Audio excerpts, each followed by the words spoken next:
ज्ञानमूलं गुरुर्देव पूजामूलं गुरुपदं मंत्रमूलं गुरुर्वाक्यं मोक्षमूलं गुरुकृपा। श्री गुरुवे नमः। श्री परमाराध्य जगदम्बाराय राजेश्वरी हरसिद्धिदेव्यै नमः। जय हरसिद्धि जय अंबे। पवित्र श्रावण मास चाली रह्यो छे। लगभग આજે 15 દિવસ શ્રાવણ મહિનાની શરૂઆત થઈ ગયા છે। આજે કુદરતી ઘણા દિવસ પછી આપણે સોશિયલ મીડિયા ઉપર આવવાનું થયું ભક્તો માટે આધ્યાત્મિક ચર્ચા કરવા। ઘણી બધી રીલો આ વખતે મેં જોઈ કે શિવજીને જુદું જુદું અર્પણ કરવાથી શું લાભ થાય, આ કરવાથી આ થાય, આ કરવાથી આ થાય। ઘણા બધા મહાત્માઓ દ્વારા, ઘણા બધા વિદ્વાનો દ્વારા જુદા જુદા અભિપ્રાયો આપવામાં આવ્યા। પણ આ બધા અભિપ્રાયોમાં જે મુખ્ય વસ્તુ જે મારા ધ્યાનમાં આવી એ લગભગ કોઈને કહી નથી કે શિવજીને શું સૌથી વધારે પ્રિય શું છે। એટલે ઘણા વિદ્વાનો અભિષેક પ્રિય કહે છે કે ભાઈ જળાભિષેક કરવો, દુગ્ધાભિષેક કરવો, પંચામૃત્ય અભિષેક કરવો। પણ આ બધાથી બી ઉપર એક વસ્તુ છે કે જે ભગવાન શિવને ખૂબ પ્રિય છે। આપણે શું ન કરવું અને શું કરવું એના ઉપર નથી જતા। દરેકના મત, દરેક વિદ્વાનોને નમસ્કાર। એમની રીતે શાસ્ત્રોક્ત આધારે, શિવ પુરાણના આધારે એમની રીતે એમને જે વક્તવ્ય આપ્યું દરેક મહાનુભાવો। પણ દરેક પુરાણો જે રચવામાં આવેલા છે એ દરેક પુરાણોમાં એવું કહેવામાં આવ્યું છે કે ભાઈ ઋષિમુનિઓને એવી ખ્યાલ હતો કે ભાઈ કળિયુગમાં માણસો આટલો સમય ભજન ભક્તિમાં નહીં આપી શકે, તો 7 દિવસની ભાગવત કે 9 દિવસની દેવી ભાગવત કે 9 દિવસની રામચરિત માનસ કે 9 દિવસની શિવપુરાણ કથા સાંભળવાથી જ એમનું મોક્ષ અને કલ્યાણ થઈ શકે છે। પણ જેને આધ્યાત્મિક ઉન્નતિ મેળવી છે, જેને પોતાના કાર્ય સિદ્ધ કરવા છે સ્વબળે, તો મારી દ્રષ્ટિએ જો આપણને ભૂખ લાગી હોય તો આપણે જેમ જમવું પડે એમ આપણને જો પોતાનું કલ્યાણ ઈચ્છતા હોઈએ તો પોતે જ આધ્યાત્મિકતામાં આગળ વધવું પડે। ઘણી બધી વાતો છે આપણે કરીશું, પણ આજે આપણે એ વાત કરવી છે કે શિવજીને સૌથી વધુ શું પ્રિય છે। જૂના જમાનાના ફોટોગ્રાફ્સથી લઈને આજ સુધીના ફોટોગ્રાફ્સમાં ઘણા બધા શિવજીના તમે દર્શન કર્યા છે। તો તમે કદાચ શિવજીનો મુખ્ય ફોટો જોયો હોય તો એમાં એમનો ફોટો એ રીતનો છે કે ભાઈ ધ્યાન અવસ્થામાં શિવજી ધ્યાન કરી રહ્યા છે।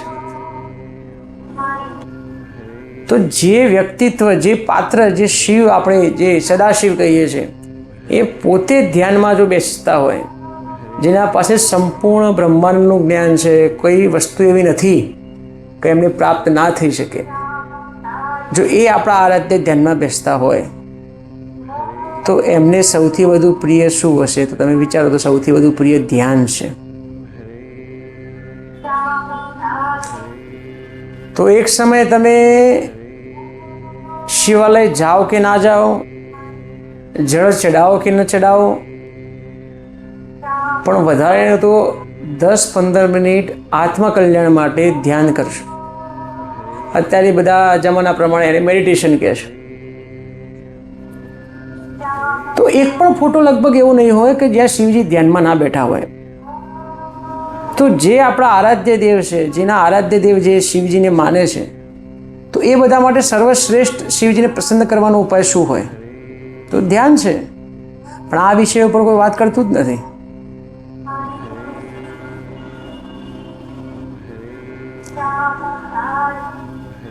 100% આપણે એમ નથી કહેતા કે તમે શિવાલય ના જાઓ પાણીના, પણ ત્યાં જઈને પણ શું આપણને એક વસ્તુ વિચારવા જેવી છે કે આપણને શું માનસિક શાંતિ પ્રાપ્ત થાય છે?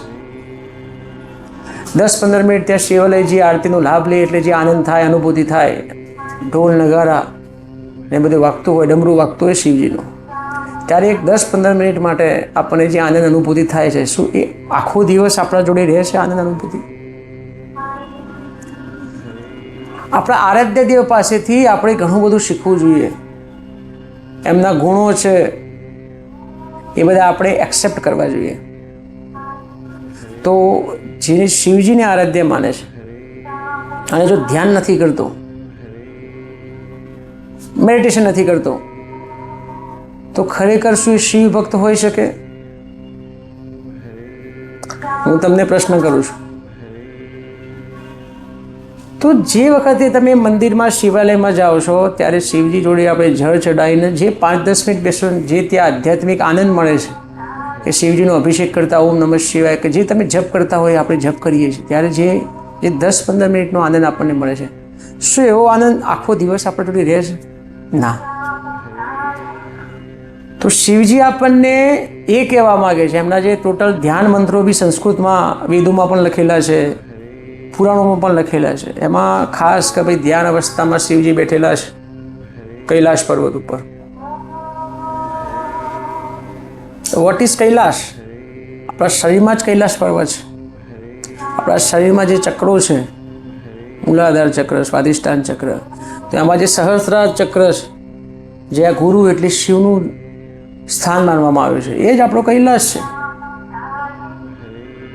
તો શુદ્ધ સ્થાન પસંદ કરી અને એ કૈલાશ સુધી આપણે પહોંચવાનું છે ધ્યાન અવસ્થામાં. શિવજી પણ ધ્યાન કરતા હોય છે. શિવ પુરાણમાં પણ લખેલું છે કે શિવજી સમાધિ અવસ્થામાં પહોંચી જાય છે. તો એ કોનું ધ્યાન કરે છે?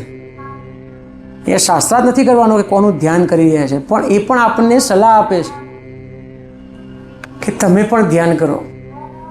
જે પૂર્ણ બ્રહ્મ છે શિવ, એ પણ ધ્યાન કરી રહ્યા છે, તો એ એમના ભક્તોને સંદેશો આપવા માગે છે. પણ આ વિષય ઉપર કોઈ વાત જ નથી કરતું.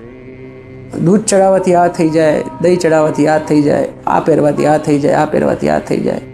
નો ડાઉટ એનું કંઈક સાયન્ટિફિકલ કારણ હશે, ઋષિમુનિઓ કંઈક વિચારીને જ લખ્યું હશે. પણ પુરાણોમાં જો વાત કરીએ તો મારી ભક્તિનો અનુભવ હોય એ અલગ હોય, આપની ભક્તિ કરતા હોય એમનો અનુભવ અલગ હોય, તો એ અનુભવના આધારે કોઈનું જજમેન્ટ ના લઈ શકાય આપણે. હું આજે હર્ષિત માતાજીનું ભજન ભક્તિ કરતો હોઉં તો મારા માતાજી પ્રત્યેના ભાવ, વિચારો અને આધ્યાત્મિક અનુભવ અલગ હોય. એવો જ કોઈ બીજો ભગત હર્ષિત માતાજીની ભક્તિ કરતો હોય તો ત્યાં અલગ હોય. જેમ આપણે ભાગવતમાં શ્રી કૃષ્ણ ભગવાન ખરા, એ ગોકુળમાં નાની મોટી લીલાઓ કરે છે, ગોકુળ, મથુરા, વૃંદાવનમાં, અને મહાભારતના યુદ્ધમાં યુદ્ધ કરે છે. તો ભગવાન કૃષ્ણ તો એક જ છે, પણ એમનું પાત્ર દરેક જગ્યાએ અલગ અલગ છે. તો આપણે ખાસ એ સમજવાનું છે કે ભગવાન શિવને પ્રિય વસ્તુ કઈ? તો ધ્યાન છે, મેડિટેશન છે. સ્વ આત્મા કલ્યાણની માટે સર્વશ્રેષ્ઠ ઉપાય પોતાના ઉપર ધ્યાન કરો, પોતાના ઉપર કામ કરો. બહાર આપણે ઘણી જગ્યાએ શોધીએ છીએ ધાર્મિક યાત્રાધામો ફક્ત એનર્જીના સોર્સિસ છે કે જ્યાં આપણે એનર્જી એબ્ઝોર્બ કરવા જઈએ છીએ. ત્યાં એનર્જીનો ફોર્સફુલ વધારે હોય તો આપણે એનર્જી આપણા બોડીમાં જઈએ એટલે ત્યાં આપણને માનસિક શાંતિ લાગે. એના માટે એક ધાર્મિક સ્થાનોનું નિર્માણ કરેલું છે.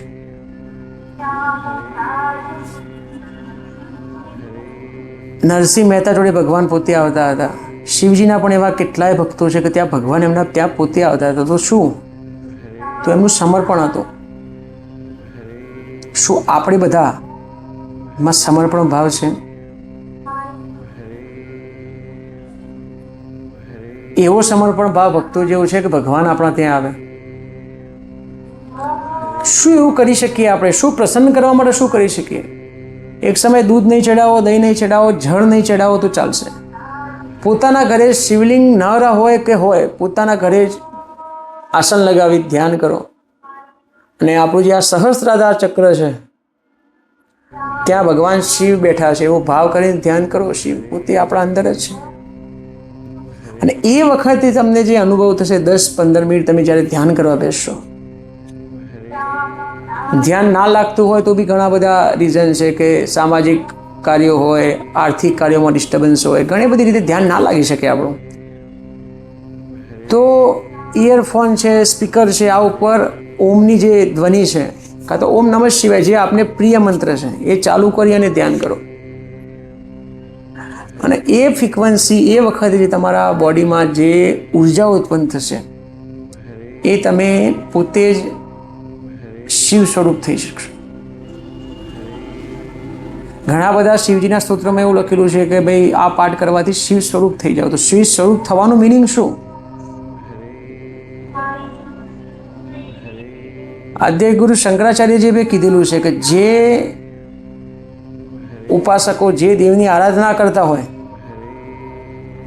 એમનું રૂપ, રંગ, એમનો સ્વભાવ એ આરાધ્ય દેવ જેવું થઈ શકે, એવું થઈ જાય છે.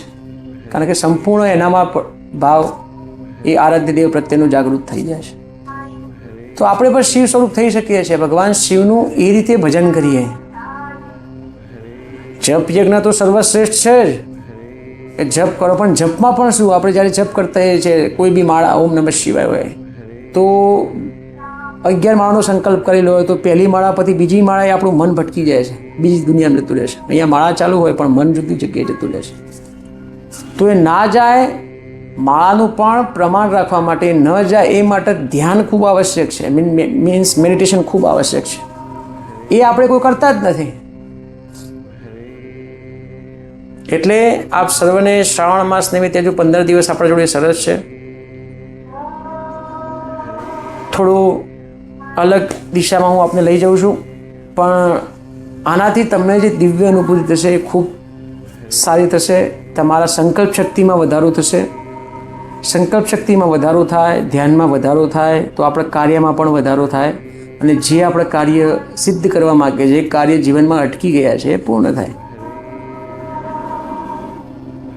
બાકી શિવ પુરાણમાં પણ તમે જોશો કે દરેક દેવતાઓને પણ દુઃખ પડેલું હોય છે. ભગવાન શિવનો સતી વિયોગ, ઘણી બધી વસ્તુઓ છે. પણ આપણે આજે ફક્ત આ વિષય ઉપર ધ્યાન આપીશું કે ભગવાન શિવ એ ધ્યાન પ્રિય છે. તો આપણે બધા ભેગા થઈ, ભગવાન શ્રાવણ મહિનામાં ભગવાન શિવનો પ્રિય મહિનો છે, તો બધા ભેગા થઈ ધ્યાન કરીશું, મેડિટેશન કરીશું અને ભગવાન શિવને પ્રસન્ન કરીશું. અને ચોક્કસ જે દિવ્ય મહાપુરુષો જે ખરેખર સાધના લેવલમાં આગળ વધવા માગે છે એ લોકો આ પ્રયત્ન કરશે, એમને ખૂબ જ આનંદ આવશે.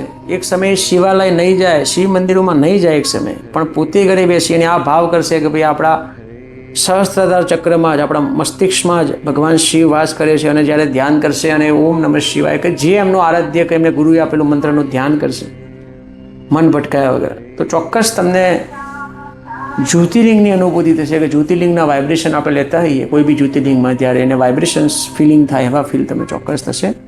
તો આ સાથે આપણે આટલી જ વાત કરીશું. આગળ એક નવા મુદ્દાઓ સાથે આવું છે. ઘણી બધી આપણે પ્રયત્ન કરીશું. મા ભગવતી અને ગુરુનો આદેશ થયો છે કે ભાઈ અમુક સમાજમાં જે અમુક ભ્રાંતિઓ છે એમાંથી જે સમુદ્ર લઈને અમે તો બેઠા છીએ, જેને જેટલું લેવું હોય લઈ શકે છે, જેને માનવું હોય એટલું માની શકે છે.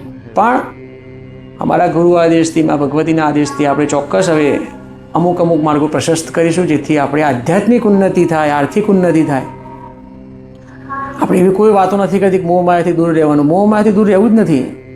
સંસારમાં રહીને જે ભક્તિ કરી શકે છે એટલી, જંગલમાં રહીને તો કોઈ વિચારો આવવાના જ નથી આપણને. તો આપણે સંસારમાં રહીને જે ભક્તિ કરે છે સાધુ કરતાં પણ મહાન પદ છે મારી દૃષ્ટિએ. કારણ કે ઘરની જવાબદારીઓ લઈને પણ જે વ્યક્તિઓ સાધના ભક્તિ તરફ આગળ વધતા હોય છે એમાં જે સ્ટ્રગલિંગ પડતું હોય છે, સાંસારિક કાર્યો અને આરાધ્ય દેવના ઇષ્ટબળમાં ભક્તિમાં જે બેલેન્સ રાખવું હોય છે એ સૌથી મોટામાં મોટી સાધનાનું પ્રમાણ છે.